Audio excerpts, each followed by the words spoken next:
مجھے نہیں معلوم کہ آپ اس وقت کہاں سے پروگرام دیکھ رہے ہیں، اور اگر آپ بلوچستان میں ہیں اور بلوچستان کے کسی شہر میں ہیں اور آپ مجھے دیکھ پا رہے ہیں، یوٹیوب چینل ہے، ظاہر ہے ایک ویڈیو ہے، ویلاگ ہے، اور تو اس کا مطلب ہے کہ آپ کے علاقے میں انٹرنیٹ کی سہولت موجود ہے۔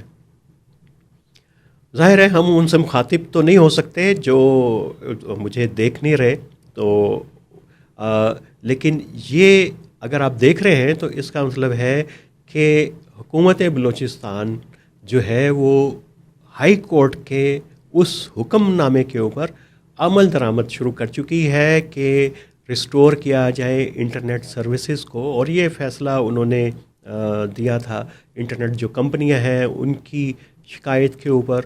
شہریوں کی تو ظاہر ہے کہ یہاں پہ سنی نہیں جاتی، اور بلوچستان میں تو خاص طور کے اوپر یہی معاملہ ہے۔ تو بلوچستان میں اگر آپ انٹرنیٹ دیکھ رہے ہیں، کھلا ہوا ہے، اور آپ سوشل میڈیا کے اوپر ہیں، تو پھر آپ بہت خوش قسمت ہیں۔ لیکن اطلاعات یہ آ رہی ہیں کہ جو حکومت بلوچستان نے 31 اگست تک کی جو پابندی لگائی تھی انٹرنیٹ کے اوپر، اور اس کے اوپر جو آبزرویشن دی، اس کے اوپر کہیں پارشلی جو ہاف ہارٹڈلی گورنمنٹ نے کئی جگہوں کے پہ عمل درآمد کیا ہے، کہیں پہ کھل گیا اور بیشتر جگہوں کے اوپر نہیں ہے۔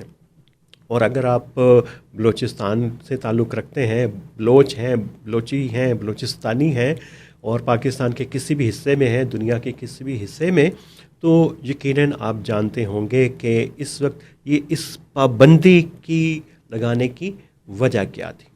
اور جو حکومت کہتی ہے جی کہ پابندی لگائی کیونکہ اس سے جو ہیں وہ دہشت گرد مزاحمت کار فائدہ اٹھاتے ہیں، اور ان کی کمیونیکیشن کو بلاک کرنے کے لیے یہ سب کچھ کیا جاتا ہے۔ لیکن میں آپ کو یہ بتاؤں کہ انٹرنیٹ کی بندش کا سب سے زیادہ فائدہ جو ہے وہ مزاحمت کار اٹھا رہے ہیں بلوچستان کے اندر۔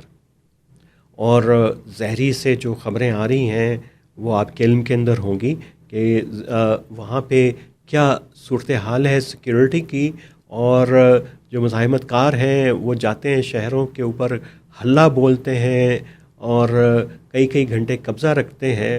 اور زہری کے متعلق تو بہت خطرناک خبریں آ رہی ہیں، اور چند ایک اور شہروں کے متعلق بھی آ رہی ہیں۔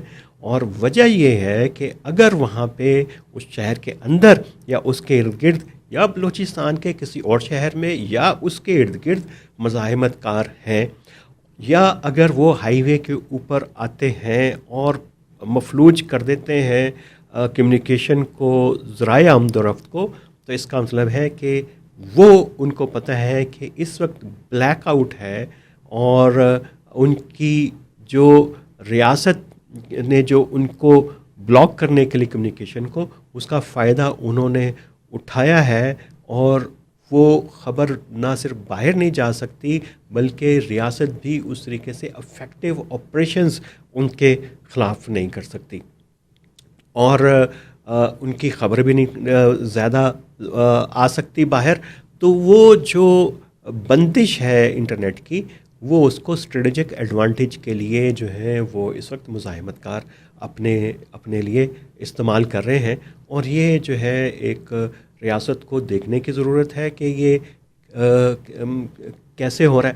لیکن جو لوگ سیاسی جماعتوں سے ہیں، سول سوسائٹی سے ہیں بلوچستان میں اور بلوچستان سے باہر، ان کا خیال یہ ہے کہ اصل میں تو یہ بلوچوں کی آواز کو دبانے کے لیے ہے۔ اور ہم نے پچھلے دنوں ایک پروگرام کیا تھا کہ اس وقت سوشل میڈیا کے اوپر جو مقابلہ ہے وہ کراچی کے ٹرینڈ کا، بلوچستان کے ٹرینڈ کا اور پی ٹی آئی کے ٹرینڈ کا آپس میں ہوتا ہے۔ اور ظاہر ہے کہ ریاست کو بھی ہے کہ جو نیریٹو بلوچستان سے آتا ہے وہ نیریٹو نہیں ہے جو ریاست چاہتی ہے۔ لوگ اپنے حق کی بات کرتے ہیں، سیاسی اظہار بھی کرتے ہیں، حکومت کی پالیسیوں پہ تنقید بھی کرتے ہیں، اور یہ بھی کہ وہاں پہ ہو کیا رہا ہے، یہ ساری چیزیں جو ہیں وہ آ رہی ہوتی ہیں سوشل میڈیا کے اوپر، اور بلوچستان ٹرینڈ میکر ہے۔ ظاہر ہے کہ یہ چیزیں جو ہے حکومت کو، بلوچستان کی صوبائی حکومت کو اور باقی جو ہماری مقتدر ادارے ہیں شاید ان کو اتنی پسند نہیں آتی کہ بلوچستان سے آواز کیوں نکل رہی ہے، تو اس وجہ سے بھی پابندی لگائی جاتی ہے، انٹرنیٹ کو سلو کیا جاتا ہے، بند کیا جاتا ہے۔ تو یہ ایک پورا ایک کیس ہے بلوچستان کے خلاف. اور آپ کو پتہ ہے کہ BYC کا پروٹیسٹ اس وقت جو ہے وہ چل رہا ہے اسلام آباد میں بھی, اور BYC اور جو مسنگ پرسنز کے افراد جو اسلام آباد میں بیٹھے ہوئے ہیں ان کی تعداد تو محدود ہے, لیکن ان کے پیچھے جو آواز ہے جو بلوچستان سے آتی ہے ان کے حق میں, اور پاکستان کی سول سوسائٹی بھی, خواہ وہ لاہور میں, کراچی میں, پشاور میں ہو, وہ ان کے آواز ملاتی ہے. تو وہ بھی اس میسج کو بھی شاید جو ہے اس کو سینسر کرنے کے لیے, اس کو دباؤ میں ڈالنے کے لیے یہ تمام کاوشیں ہوتی ہیں. یہ تو انٹرنیٹ کے حوالے سے ہم نے دیکھا. اور انٹرنیٹ کا مسئلہ جو ہے وہ آپریشنز کے کانٹیکس میں ہم نے بات کی تھی, لیکن اس کا ایک اور بھی حوالہ میرا خیال ہے کہ یہاں پہ دینا بڑا ضروری ہے, کیونکہ فیلڈ مارشل سید اعظم منیر صاحب بلوچستان تھے اس ہفتے, اور وہاں پہ انہوں نے ملاقاتیں کی, تربت بھی گئے, آپریشنز کا جائزہ بھی لیا کہ مزاحمت کاروں کے خلاف آپریشنز کی نوعیت کیسی ہے, کیسے چل رہے ہیں, اور ان کو وہاں پہ بریفنگز بھی دی گئیں. اور لیکن ایک جو چیز کہ مسلسل آپریشنز چل رہے ہیں, ٹارگیٹڈ آپریشن کہا جاتا ہے, انٹیلیجنس بیس آپریشن کہا جاتا ہے, تو یہ اس کے باوجود جو ہے اسکیل جو ہے وہ کم کیوں نہیں ہو رہا ہے, انسرجنسی کا مومنٹم کیوں انٹیکٹ ہے. یہ ایک ظاہر ہے کہ چیلنج ہے. انٹیلیجنس کا نام لیا, اور انٹرنیٹ انٹیلیجنس کا آپ کو تانا بانا آپ کو سمجھ آئے گا, تو انٹیلیجنس آپریشنز بہتر وہیں پہ ہو سکتے ہیں جہاں پہ ریاست جو ہے اس کو بہتر انٹیلیجنس میسر ہو. اور انٹیلیجنس کیسے میسر ہوتی ہے کہ لوگوں کا ٹرسٹ ہوتا ہے ریاست کے اوپر اور ریاست کے اداروں کے اوپر, اور وہ بھی جو شرپسند ہیں, مزاحمت کار ہیں, دہشت گرد ہیں, بدامنی پھیلانے والے ہیں, وہ لوگ خود جو ہے ان کے تدارک کے لیے ریاست کے اداروں کی مدد کرتے ہیں. اگر یہ مدد نہیں مل رہی تو اس کا مطلب ہے کہ پھر یہ آپریشنز جو ہے شاید اتنے افیکٹو نہ ہو سکتے ہوں, مؤثر نہ ہو سکتے ہوں. اور مؤثر نہ ہونے کی وجہ کہ آپ کی انٹیلیجنس نہیں مل رہی, تو شاید خوف ہوگا لوگوں کے ذہنوں میں, یا پھر وہاں پہ یہ کہ کچھ شکایتیں ہوں گی. اور انٹرنیٹ کی شکایت جو ہے بندش کی, یہ بڑی اہم شکایت ہے, کیونکہ یہ نوجوانوں کی تعلیم سے جڑا ہوا مسئلہ ہے. یہ آپ سلائیڈ دیکھ رہے ہیں, یہ میں نے آپ کے لیے کمپائل کی, ان کے بہت زیادہ ابھی تو ڈپینڈنس جو ہے انٹرنیٹ کے اوپر ہے, تعلیمی سلسلے کے اندر بھی جو نئے اسٹارٹ اپس ہیں وہ بھی, اور پھر ایک ڈیجیٹل گیپ آ جاتا ہے. اگر آپ ایک علاقے کو مسلسل جو ہے شٹ ڈاؤن کے اندر رکھیں گے, اس کا انٹرنیٹ جو سائبر بلیک آؤٹ کریں گے, تو اس کی پیرٹی اسٹیبلش نہیں ہوگی باقی ملک کے ساتھ. تو یہ جو سائبر ڈسپیرٹی ہے یہ ایک بہت بڑا چیلنج ہے, اور یہ بڑے شاید ریاست کو تو اندازہ نہیں ہوتا, اس کے لیے تو یہی ہے کہ یہ سگنل بند کر دیے اور آن اینڈ آف والا ہے. لیکن یہ کتنا ڈیپ جا کے امپیکٹ کرتا ہے نوجوان کے ذہن کو, عام آدمی کے ذہن کو, جو عادی ہو گیا سوشل میڈیا کا, جس کی زندگی, اس کے پیشہ ورانہ صلاحیتیں, اس کے روزگار اس سے جڑ گیا, اس کے لیے تو ظاہر ہے یہ مارکیٹ سے کنیکشن کے لیے اس کو انٹرنیٹ چاہیے. جب یہ نہیں ہوگی تو اینگر کا لیول تو بڑھے گا. تو یہ چیزیں میرا خیال ہے کہ ریاست کو دیکھنے کی اور سوچنے کی, اور بہتر افیکٹو لوگوں کا, اگر آپ نیریٹو کی بات کرتے ہیں تو نیریٹو تو یہ ہونا چاہیے کہ آپ نے لوگوں کے ہارٹس اینڈ مائنڈ کو ون کرنا ہے, تو وہ پالیسی ہونی چاہیے.